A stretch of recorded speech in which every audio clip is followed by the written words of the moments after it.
I maybe take a moment to acknowledge also the presence of senior officials from international organizations that we are very privileged to have with us. So we have Hans Gutmann, the Executive Director from the Asia Disaster Preparedness Center. Thank you, Hans, for being with us. John Schneider, the Secretary General of the Global Earthquake Model. Thank you, John. Gemma van Halderen, the Director of the Statistics Division of ESCAP. We have Koji Suzuki, Senior Director also as the Asia Disaster Reduction Center, who is with us from Japan.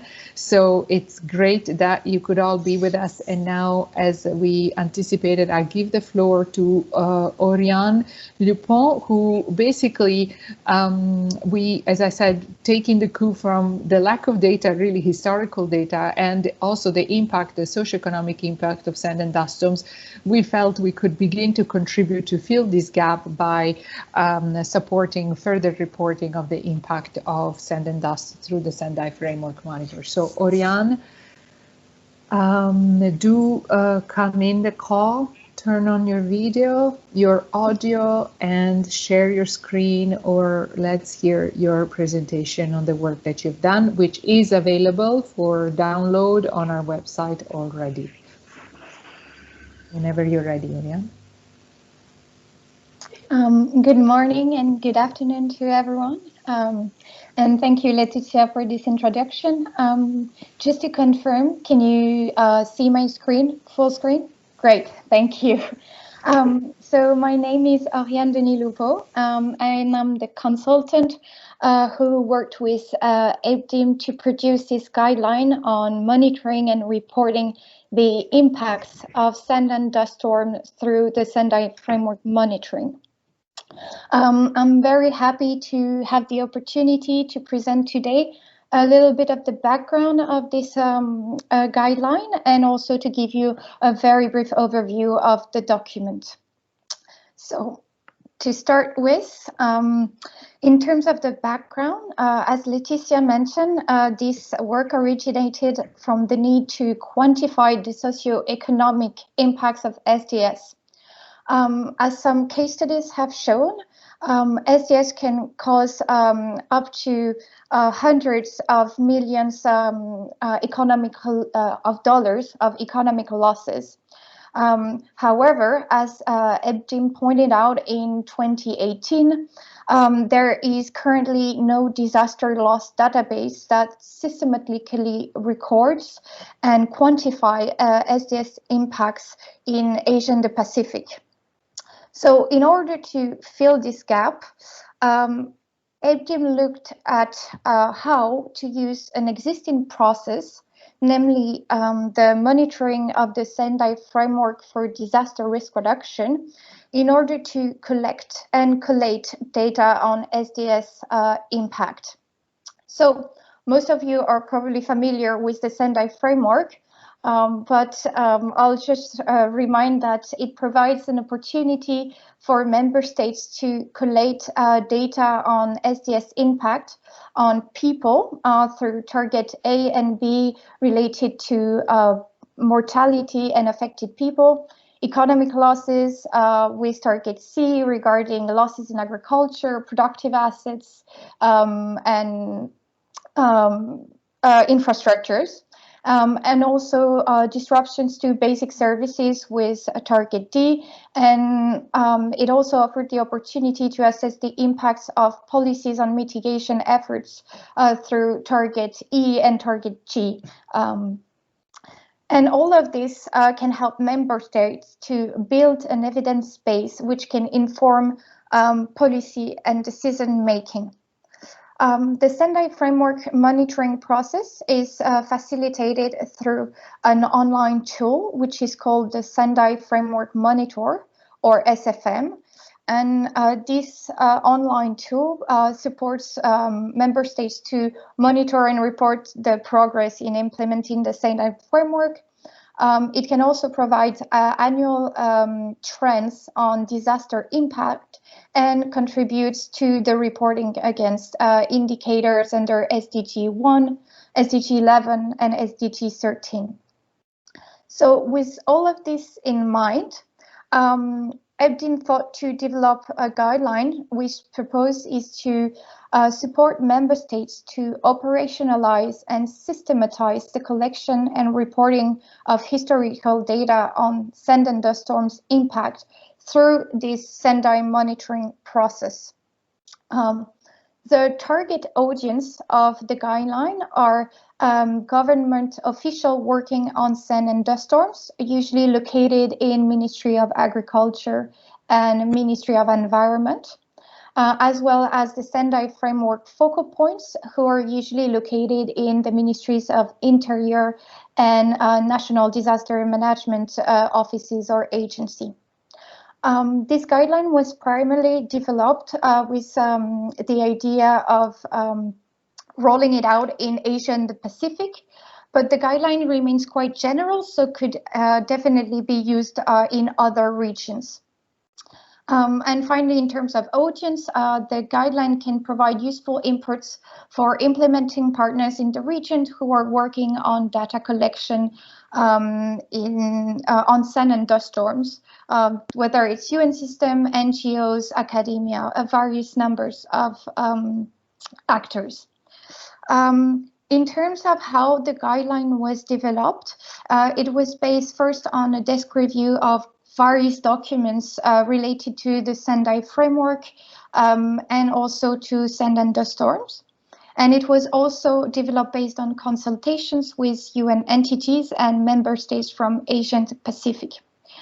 In particular, experts from UNDR, UNCCD, the FAO, and the ICT and DR units of UN-ESCAP provided technical input throughout the development of the guideline. It is also very important to note that this guideline adapts and complements the UNDR technical guidance for the monitoring of the Sendai framework, which is the reference document for Sendai framework monitoring. However, the added value of the guideline on SDS is that it takes a hazard-specific approach to the monitoring, whereas the UNDR technical guidance is broader. So this guideline could also serve other institutions who wish to report on with a hazard-specific approach. I also take this as an opportunity to say that the final guideline has been welcomed by the UNDR, who was very present along all the process, and that there are also currently discussions to integrate the guideline into Sendai framework monitoring trainings in Asia and the Pacific. So finally, in terms of the content, I will not go into detail about each chapters, but just give you some key elements covered by each one of these chapters, and then you can go into the full document to have the comprehensive view. So the first chapter is an overview of the Sendai framework monitoring process. It's basically the key elements to understand the process, and it also highlights the linkages between the Sendai framework indicators and the SDGs, so that countries can understand how this data also contribute to the SDG monitoring. The second chapter is addressing key elements for organizing and systematizing sand and dust storm reporting in the SFM. Some key elements that I would like to highlight is that countries should adopt a really consistent methodology to ensure the comparability of data over time. And coordination is really key as the Sendai framework monitoring process relies on the exchange of data between many institutions. So that's why the chapters suggest the 4 steps approach to include sand and dust storms institution, whether it's Ministry of Agriculture or Ministry of Environment, into the reporting process, which is usually led by Ministries of Interior or National Disaster Management Agency. So the first step would be to designate an SDS focal point in the Ministry of Agriculture and Environment, who would be able to centralize the data on sand and dust storms inside these institutions, but also collect this data from other ministries. The second step would be for the Sendai framework focal point to really engage this SDS focal point and to assign them the specific targets and indicators that SDS focal point can contribute.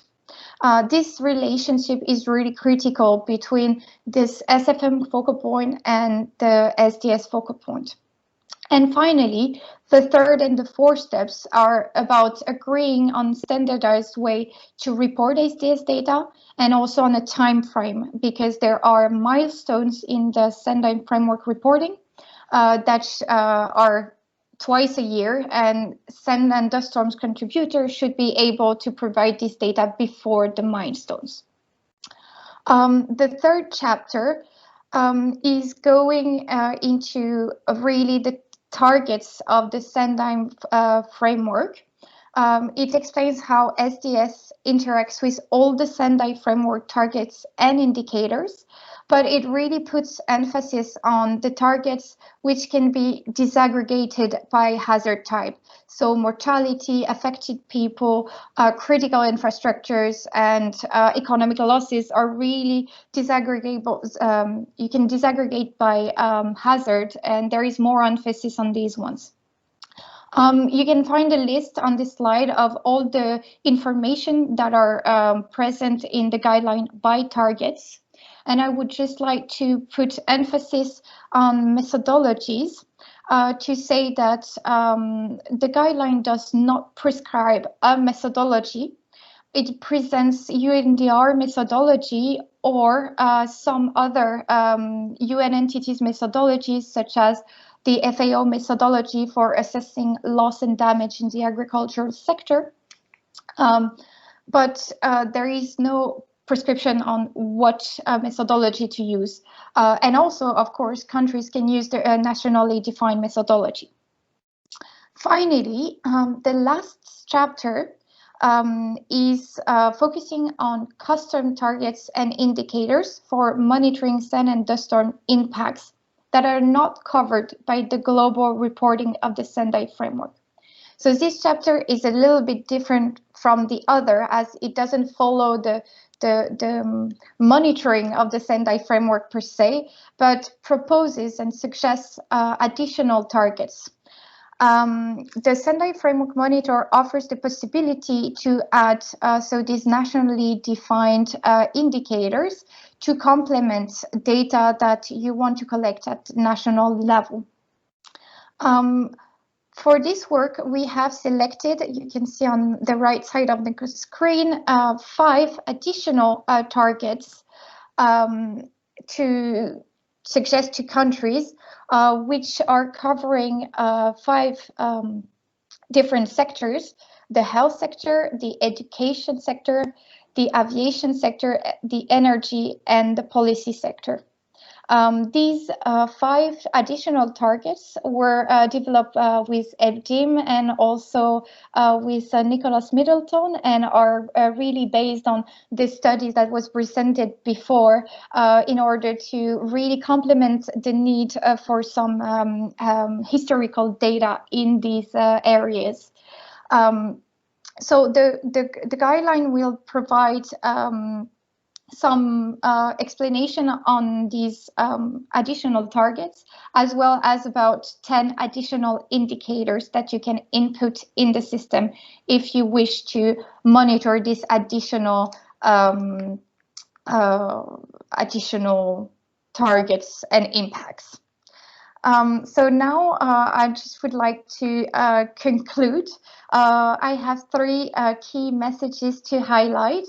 The first one being that the Sendai Framework Monitoring provides a real opportunity to collect and gather data on sand and dust storms, and including by adding these nationally defined targets and indicators.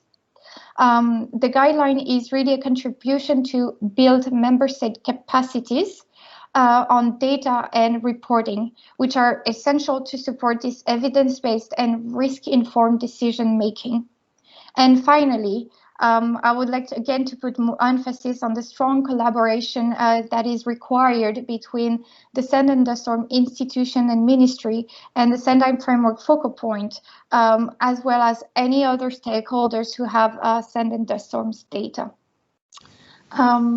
So with that, I would like to thank you very much for your attention. And I provide you with the link and the QR code to the guideline, which are currently online on UNESCAP website. Thank you. Thank you, Oriane, very much for your presentation. They are available on the APDIM, apdim.unescap.org, this APDIM website. Indeed, as you mentioned, we shared officially these guidelines with the UNDRR, with the Special Representative of the Secretary General, who is really the custodian of the Sendai framework and with it of the framework monitoring process, and they were very warmly and well received. And from APDIM, we look forward to further collaboration, especially with the Asia Pacific UNDRR office, to try to support especially countries who are particularly affected by sand and dust storms, who wish to start systematic reporting of their impact through the Sendai Framework Monitor, so to start developing an historical database of an historical record of their impact. I am very aware that we are 7 minutes past the scheduled time, but I think it has been such a rich discussion that I do not want to cut anyone short of the presentation. I thank warmly Amin, Nick, and Oriane for these presentations, and maybe we leave the floor for just 2 additional speakers. I see that Mr. Gorres from the Ministry of Foreign Affairs in Iran has asked for the floor. Sir, with your permission, I would also like to remind colleagues and participants in the website, in the webinar, that there is a little Google form if they wish to fill out to let us know their contact details or at least their emails and any feedback on the webinar. So you will find that in the chat line. So Mr. Gorres, in the meantime, the floor is yours, sir.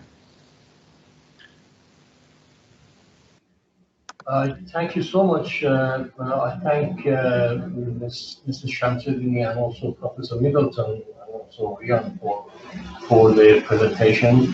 Very, very briefly, I just wanted to point out a couple of points regarding what we saw in the presentations. The first point is that we need to take into account the social and economic impact of sand and dust storms, which I saw in the second presentation, but when I raised my hand, I was looking at the first presentation.